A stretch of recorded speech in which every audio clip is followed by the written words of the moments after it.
Impart not esoteric truth to fools, nor on molasses feed an ass. Do not sow seed in sandy beds, nor waste your oil on cakes of bran. Laldev.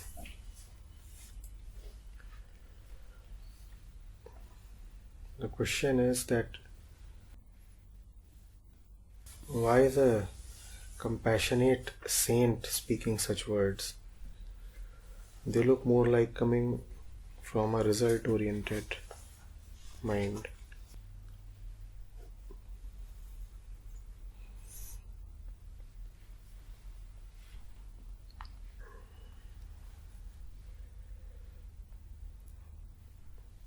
When you say why is a compassionate saint speaking these words, who are you referring to?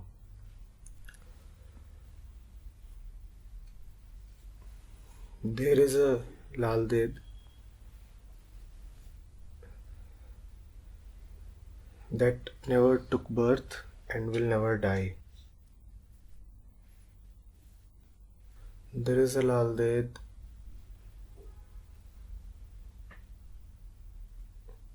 who is so expansive that space cannot contain her.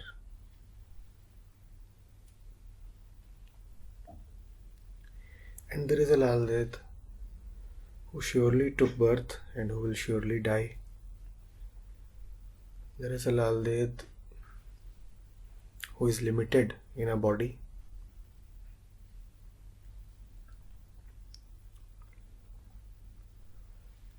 There is a Laldev who is living, eating, breathing in achievement.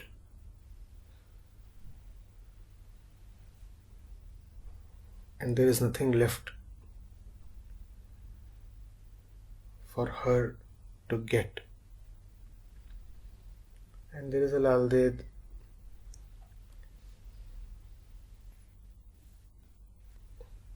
who must move around, go place to place, speak,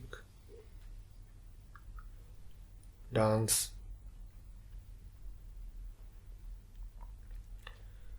There is a Laldev who is pure silence. And there is a Laldev who must deal in words. Who are you referring to? Who is the saint? When you say saint, what do you mean?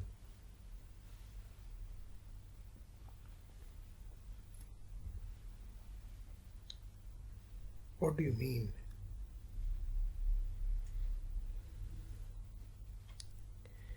Your query is that why is Laldev speaking in a language that looks result oriented? She is saying, impart not esoteric truth to fools. Do not feed sugar to an ass.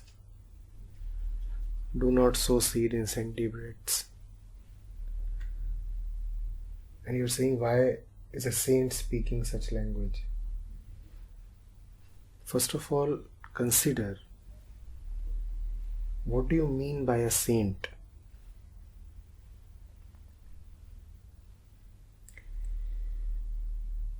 The Laldev who is saying this is the one who is limited in a body, who speaks in words, and who talks to the limited you.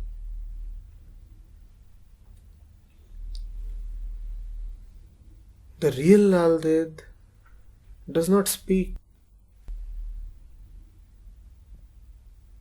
She is unmoving in her silence.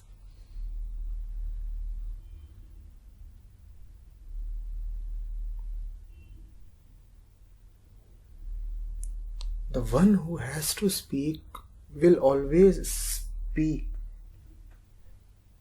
in words, in language, in limitations, will refer to objects, will talk of space and time, will have a future, will perish and die.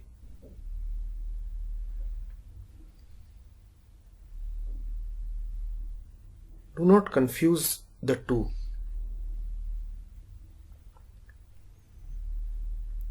The saint is not the body of the saint. The saint is not the words of the saint. The saint is that which you become, which you go back to when you attentively listen to the words of the saint.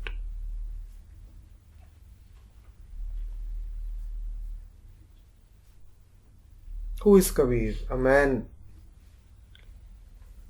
who lived some 600-700 years back, used to weave cloth, eat, sleep, walk, and then died one day. Is that what you mean when you say Kabir?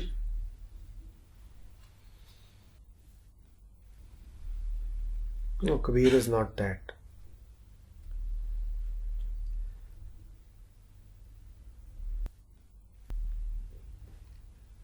Kabir is the essence from which all Kabirs are born. I'm not saying Kabir is the essence of Kabir. I'm saying Kabir is the essence from which all Kabirs are born. And 1,000 Kabirs come and go, all originating from that essence. That essence is the real Kabir.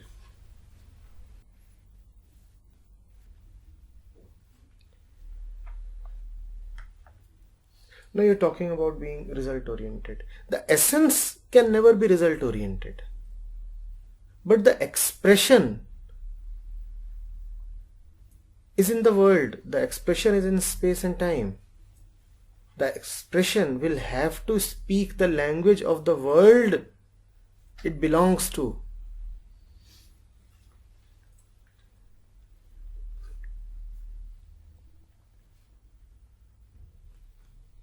Can the bodily Laldev defy the laws of gravity?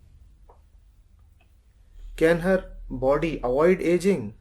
Can she avoid death? Does she not experience hunger and thirst in her bodily form?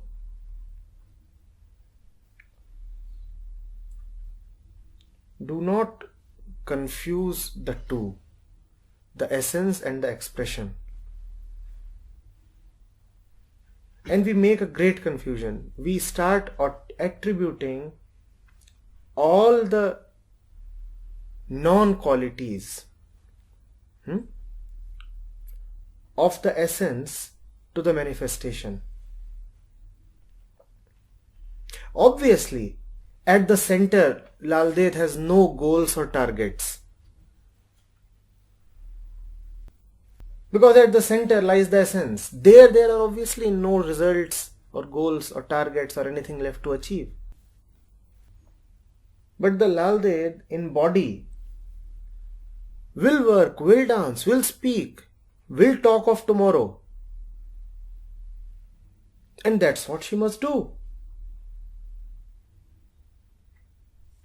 But what usually happens is that the one who is not in that state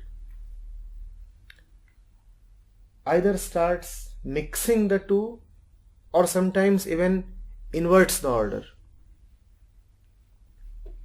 Who is Laldev? Someone who has no goals at the center but freely dances in the world, on the periphery. And who is our common worldly man? Who would profess that he worships saints, and because saints are not supposed to be result oriented, so he will behave as if he has no results. And all behavior, as you know, is on the periphery. So on the periphery, he will show that he has no goals. But just inside the periphery, he would be full of targets. Look at the contrast. Laldet, a real saint, has no goals at the center. But lives freely. Freely means completely attuned to the dance of existence, to the dance of the world. Lives freely at the periphery. And the fake one, because he has heard that goal-lessness is a supreme virtue, the fake one will act as if he has no goals, and not only that, he will display some kind of a pious disgust towards goals. He will say, oh my God, this man has goals. Surely there is something unholy about him. He will display a condescending attitude towards goals and targets on the periphery. But within, he would be full of the need to achieve and get. Just below the surface, there would be a hollow.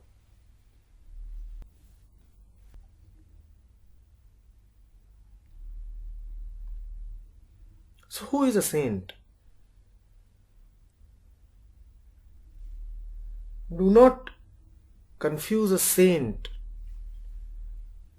with the physical expression of the essence. That is not saint.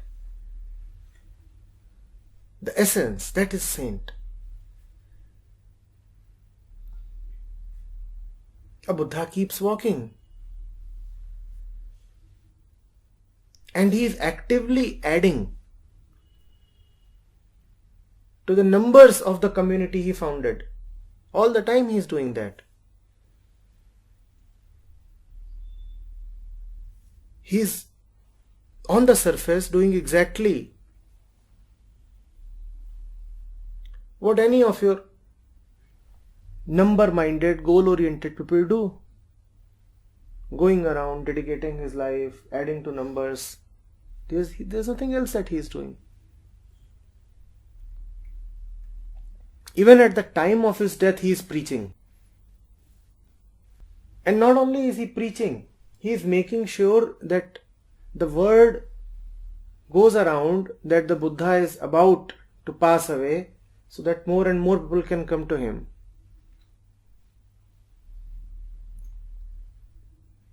Just before he passed away, there was a man who came to him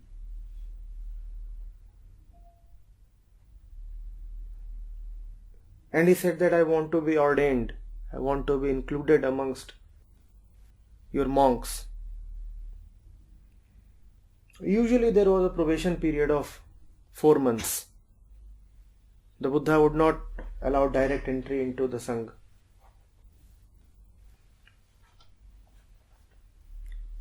Buddha waived that period. He said, you join, you come and join. And you might say, hey, look at the greed of the man. Even when he is passing away, he still wants to add to his numbers. And the Buddha won't deny that, yes, he is adding to the numbers. He actually has a mission. And he has dedicated his life completely to that mission. But which Buddha are you referring to? The center or the periphery? The center has no mission, obviously. But the periphery will have a mission, must have a mission. Otherwise it will rot. It will rot. The body is there to move. The muscles are there to pick up load. The legs are there to run. What else will you do with the legs if you won't run? Would you say, no, I am spaceless, timeless, I have nowhere to go, so let me just keep sitting? That's what has often been done in the name of spirituality. And what do you get?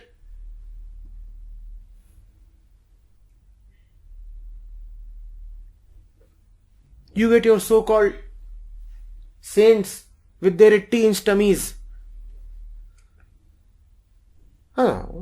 Space is false, so they don't move at all. Why move? I am already all-pervasive. I don't have anywhere to go.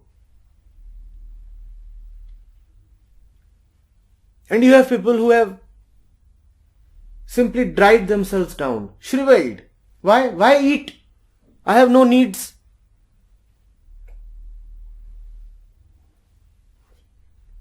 And there are people who don't take bath, who have dreadlocks. Have you seen holy men with matted hair? They don't take bath. Because I am already so holy and clean and pious. I am Niranjan, spotless, blemishless. Why does the blemishless have to take bath? This is such stupidity. The center is blemishless, but your skin needs bath.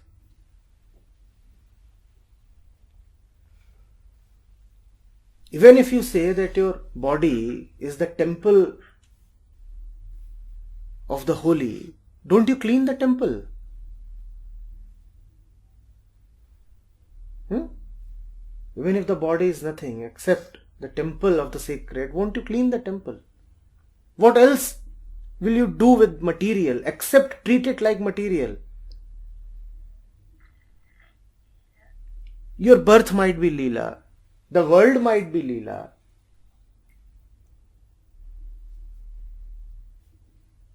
But then participate fully in the Leela.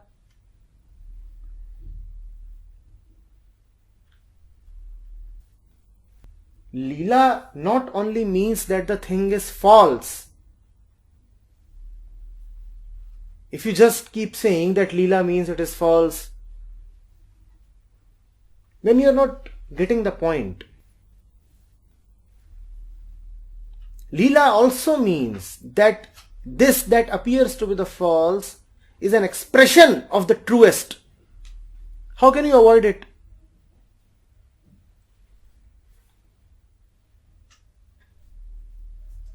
You're talking of results. Coming back to the Buddha, he was always talking the language of numbers.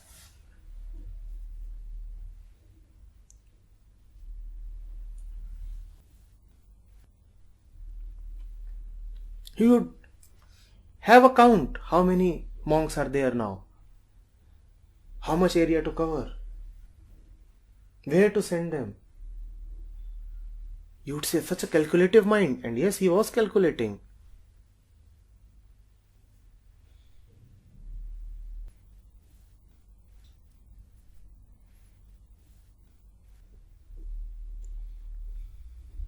And there are hundreds of examples of saints who have talked in such ways, results, numbers, who have clearly said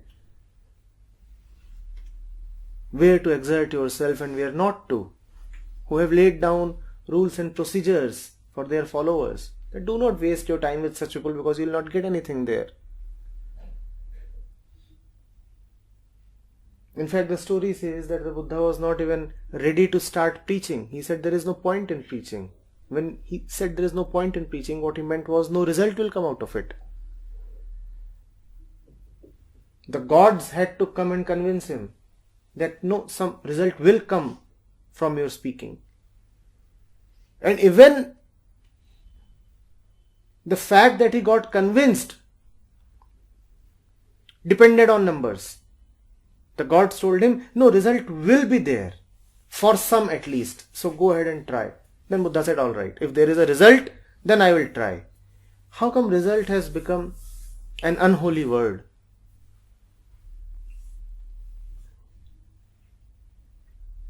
Whenever I have talked of goallessness, I have said that live in the realization that there is nothing wrong with you.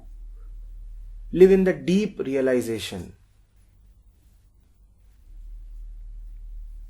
Never think that you are incomplete or inferior,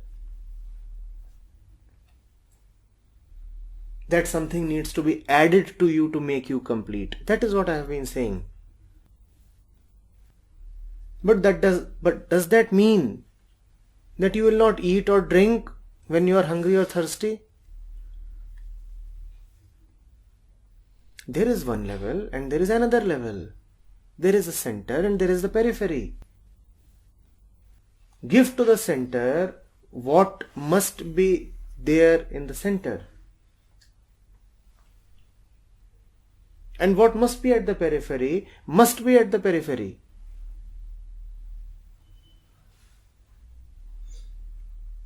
Have you forgotten that quote by Jesus? Give to what? What is God's? And give to Caesar. What is Caesar's? All he meant was, in the world, be like the world.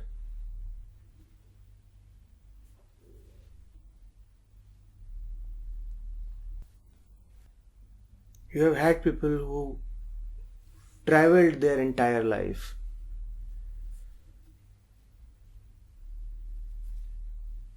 Why were they traveling, toiling, exerting so much? Why? Most recent example would be Vivekananda. What made him travel all the way to US? And those were not easy days, and he didn't have even money. He didn't even have information. He reached the US at an inopportune time. And before the event was to take place, he actually had a few months to survive. He didn't know the exact month when he needed to reach there. Information was not there.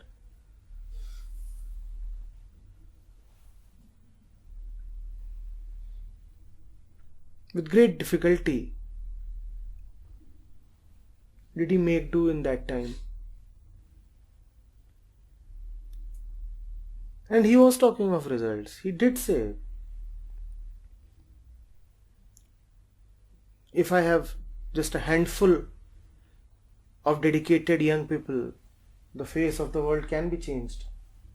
Is he not talking numbers? Is he not talking results?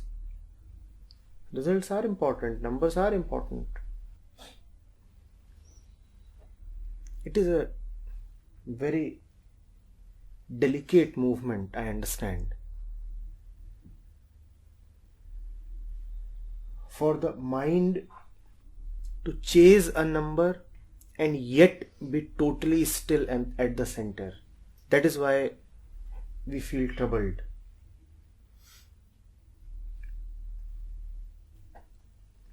In fact, spirituality often becomes a refuge for those who have failed in chasing. So they say, all right, to be spiritual means not to chase, so we will not chase. No, it does not mean that.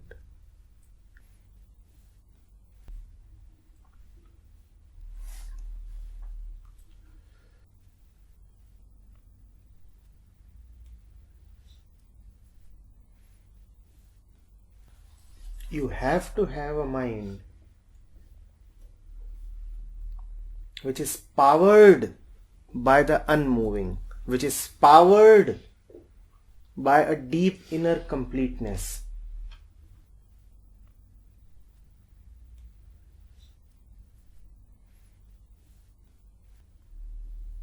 But that mind will participate fully in the affairs of the world, driven by its sense of completeness. That looks a little incomprehensible to us. You will say, if it is feeling complete, why will it participate in all this rubbish? Just for fun. That is what is called Leela. And understand that there is a difference between Maya and Leela. In both, you participate in the world. In Maya, you participate in the world. In Leela too, you participate in the world. But in Maya, while participating, you totally forget who you are. The world takes control of you. The world starts sitting at your center. It starts dominating and ruling you. That is Maya. In Leela too, you are participating in the world. But while participating in the world, you are not being ruled by the world. At your center sits the ultimate, the source. So then you are in the center.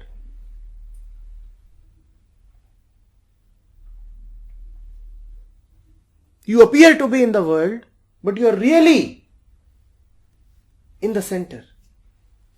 That does not mean that you are not being truthful to the world.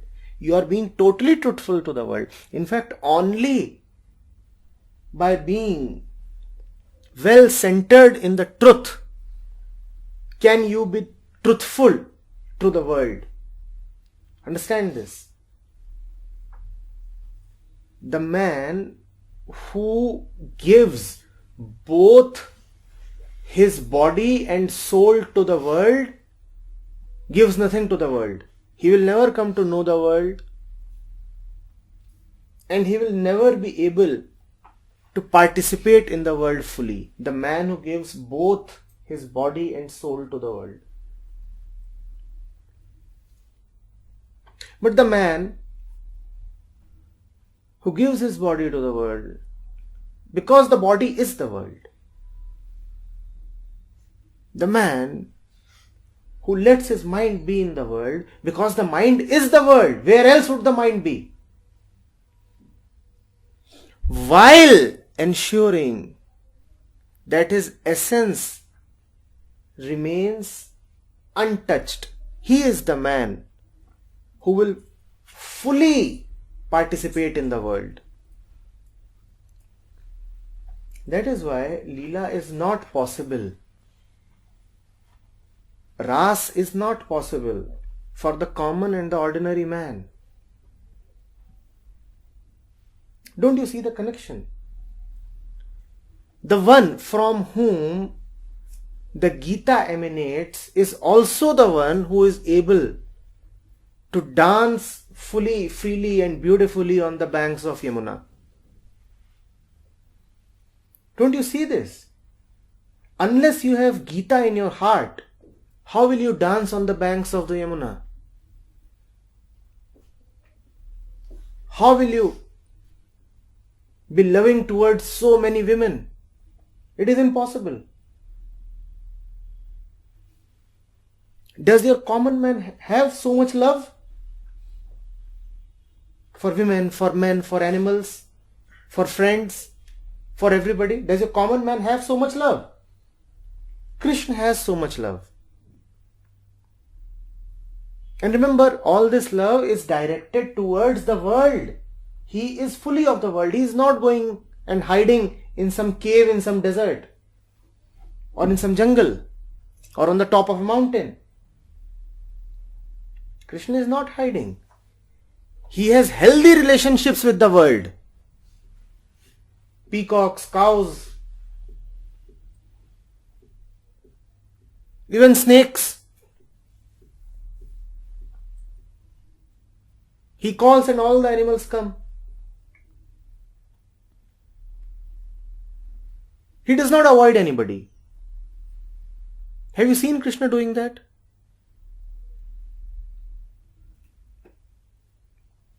I am a holy man. I do not do this or that. Have you seen him do this? He is a complete participant in the game because, as he says, that even though I run the world, yet I am untouched by the world. These are beautiful lines from the Gita. He says to Arjuna that even as I run the world, yet I retain my non-doership. Even while doing everything, I do not do anything.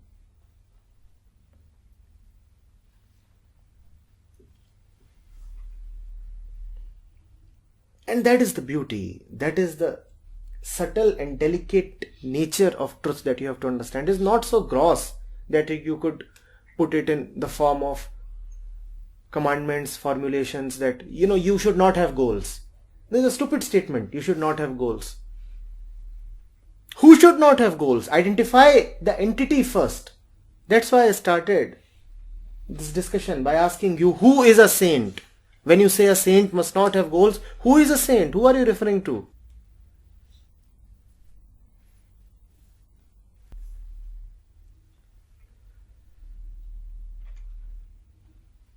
Have you seen how shrewdly Krishna fights the battle of Kurukshetra? Have you seen? He strategizes. He decides who would be deployed where. He advises.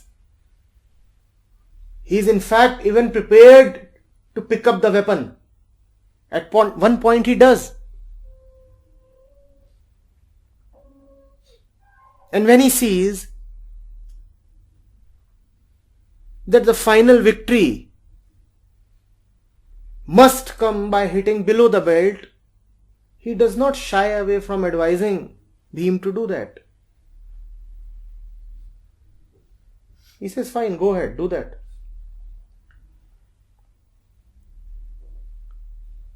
In the world, as per the needs of the world,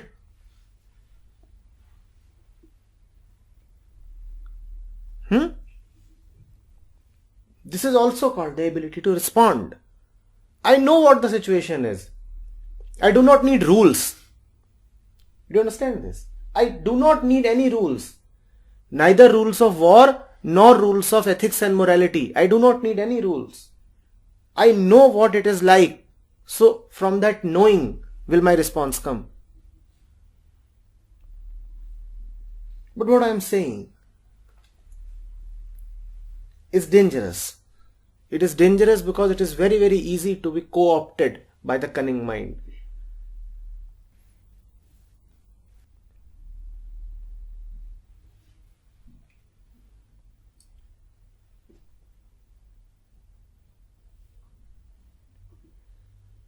So that is why I say that before you chase goals, become goalless. These words are only for the mind that is essentially goalless. Chase goals with all your mind, but before chasing goals, become very clean, very empty of goals.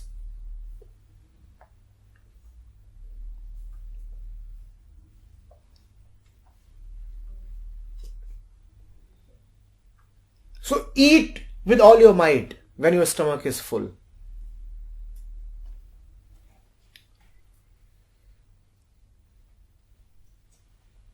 Would you remember this?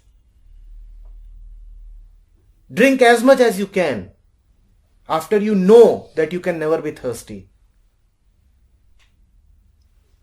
And then drink as much as you can. But while drinking, remember you can never be thirsty. That remembrance must not be forgotten.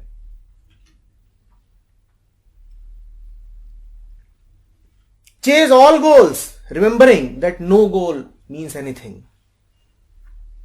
Give them all that you have. So that when you succeed, you laugh, and when you fail, you laugh all the more. That is the art of chasing goals. We have come to participate in the competition. Why? Because you want to win? No. Because we are already victorious. Yes, we have come to participate in the competition. We will compete, we will compare. Why? Because we are incomparable. That sounds absurd, but that's what the truth is. Absurd to the logical mind. Let's compare, let's compete, let's run, let's chase, let's have targets. Why? Because we can't have any targets. Why? Because we are incomparable.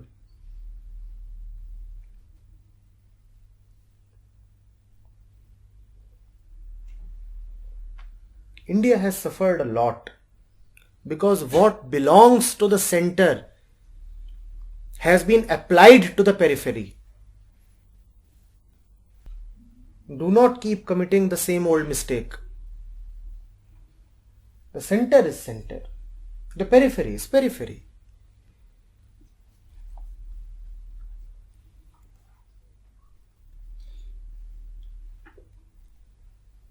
Beautiful words. Ahimsa.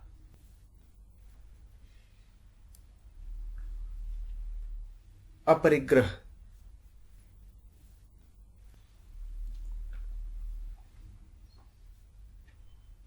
Akam. They belong to the center. Do not pick them up from there and mindlessly apply them to the body, to the daily affairs.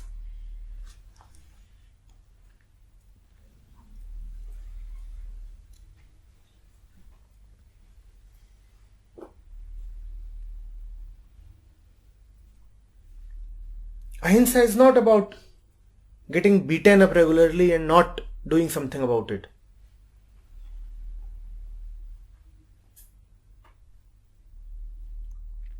Ahimsa is a state of mind in which it is not divided.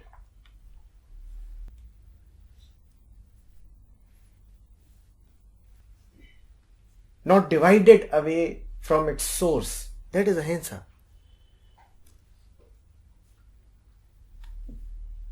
When Krishna is advising Arjun to fight and kill, do you think he is being hinsak? Do you think he is being violent? Krishna epitomizes ahimsa. But on the surface, you might feel, oh my God, very violent man. His advice led to so many deaths. The one who is saying this understands neither the periphery nor the center. And to top it, when we will see a man like Krishna fighting, we will call him a hypocrite. You will say, see, he is violating all the commandments that holy men must follow.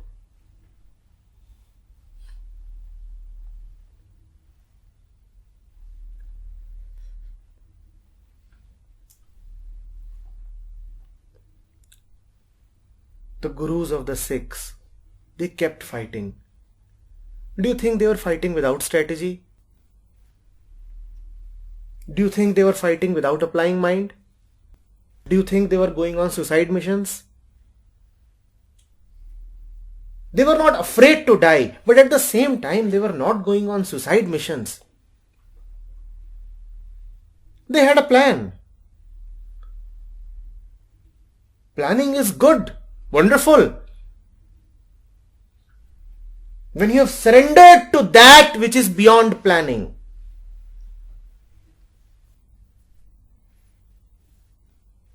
And that is why they could fight so ferociously and so fearlessly. Because they were fighting in surrender. Now this is very strange. Fighting in surrender? Sir, we thought fighting always implies lack of surrender. Sir, we thought surrender means I have stopped fighting. Yes, obviously, surrender means you have stopped fighting. Stop fighting what? You have stopped fighting existence. You have stopped fighting that. You have stopped fighting truth. That is what surrender means. And when you stop fighting the real, then you become available to fight the unreal. So in surrender, you fight like no one else can. Do you understand this? When you stop fighting the real, then you become available to fight the unreal. So a surrendered man fights really, really hard. You will find it very difficult to match him.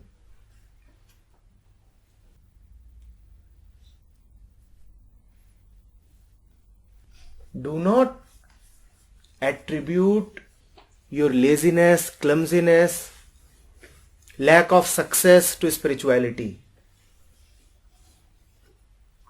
Because you do not succeed in anything, because you always fail to hit your target.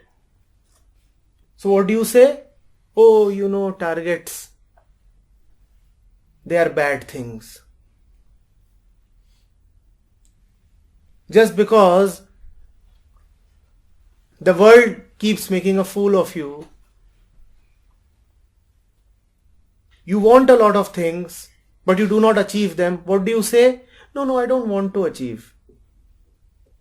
It is not spiritual to achieve. What does it mean to be spiritual?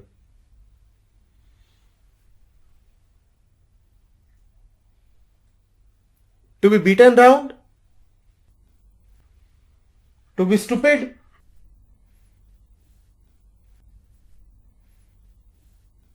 To lose wherever you go?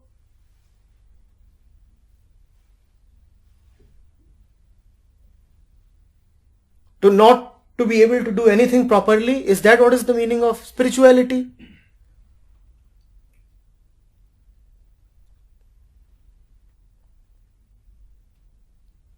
I kept trying and trying for years and nothing happened. So what did I say? Well, anything anyway never happens. What great escape.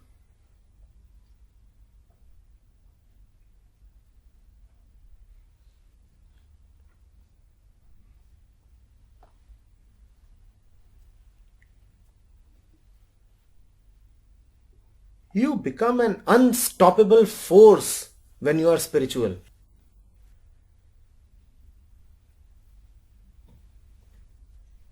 When the spiritual man decides that this is something that he wants to do, nobody can stop him. When he says, I want to get this, it is impossible that he will not get it.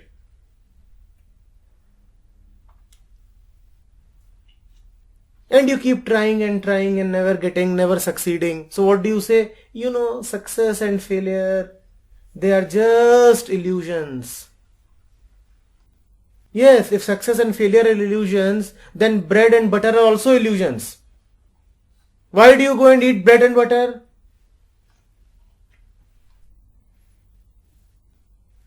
If success and failure are illusions, then money and clothes are also illusions. Why do you take money? Why do you wear clothes? There you will not say these are illusions. India has suffered badly. Our version of spirituality is a world negating version.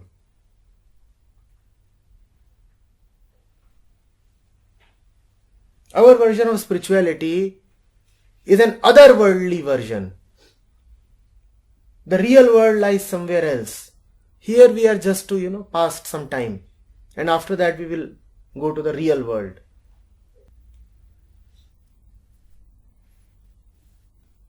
And obviously such versions are not spiritual at all.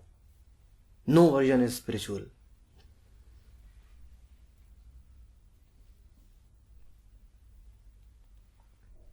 Whenever there is a so-called religious gathering, what kind of people do you see gathered? All the losers, they assemble there. Somebody is getting beaten up by his wife, so he will come. Somebody has been fired from the job, nothing else to do, so he will come.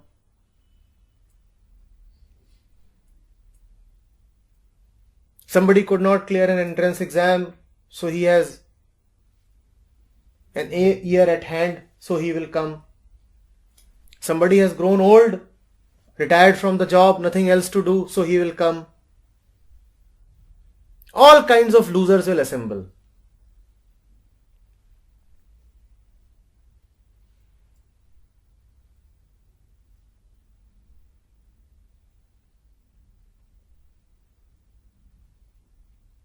Is this what spirituality means? Because you are getting kicked around in the world, so you declare yourself holy?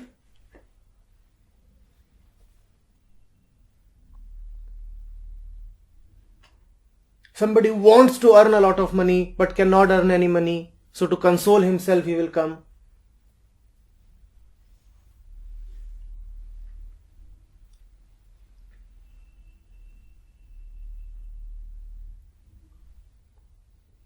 Somebody chased a girl for years and ultimately got dumped, he will come.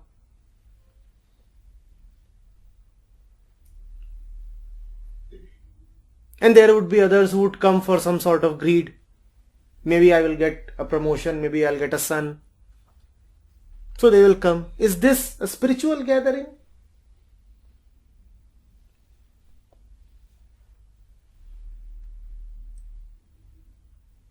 And is that not the kind of gathering you see in the name of religion? Is religion for the half dead?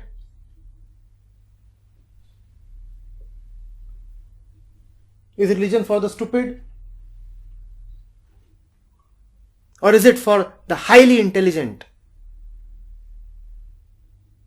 Is it for the lethargic, the diseased, the old and the weary, who can't move an inch? Or is it for the young and the really energetic?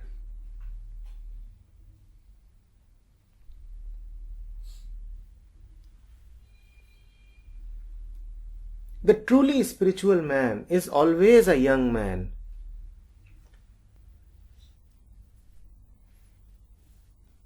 At the center, remember this, note this, at the center he sits like a yogi, unmoving, unflappable, unflinching. And at the periphery there are only two things that he knows. At the center he is completely still. Stillness is his nature at the center. And on the periphery, there are only two things that he knows: fighting and loving. He loves and he fights. That's the way he lives in the world, as a fighter and as a lover.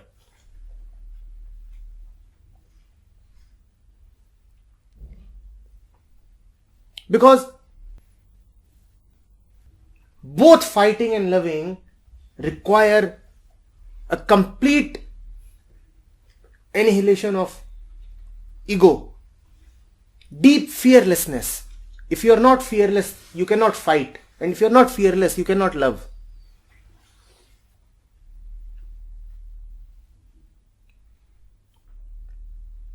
That's the way he is. At the center, he is sitting like the Buddha in Chin Mudra. Statue. Can't be moved, can't be shaken. And nothing will touch him.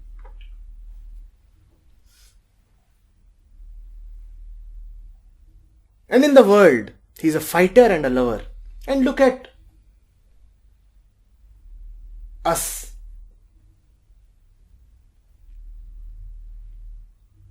Look at the so-called religious or spiritual people. They can't fight. So afraid. How will they fight? And because they can't fight, they will say, no, we are non-violent people. How can we fight? When the occasion comes to fight, they run away, or they hide, or they find that their legs don't move. Ask yourself, have you been able to fight when the occasion has come to fight? You have just hidden and you have consoled yourself in the name of some principle. And he loves. And ask yourself, have you been able to love? When the occasion for love comes, again you do exactly the same thing. You run away. Loving and fighting have a lot in common. The man who cannot fight cannot love, and the man who loves is never shy of fighting.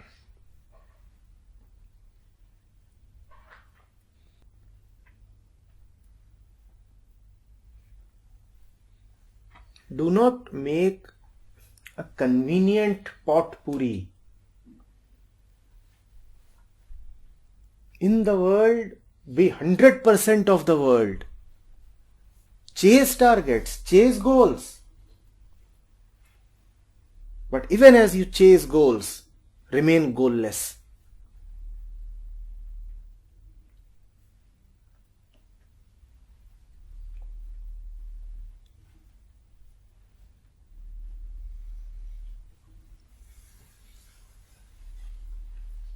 And do feel ashamed when you find that you are unable to meet your goals.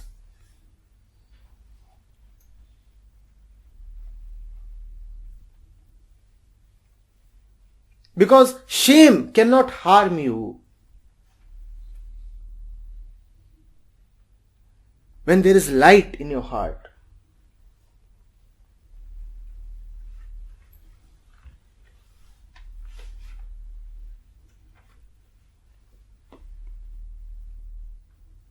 Do look back at the past and find out your mistakes. No past can harm you when you are in the present.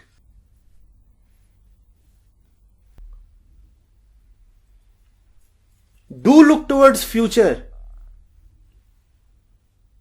and see what to do next. When you are in the present, then you can play with the future. It's all right.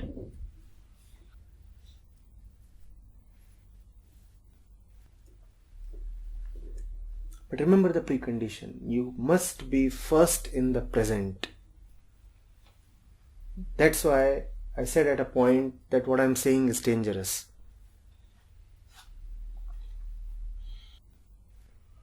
If you're not surrendered or if you're not attentive, instead of Leela, it will become Maya. Your ego will co-opt it.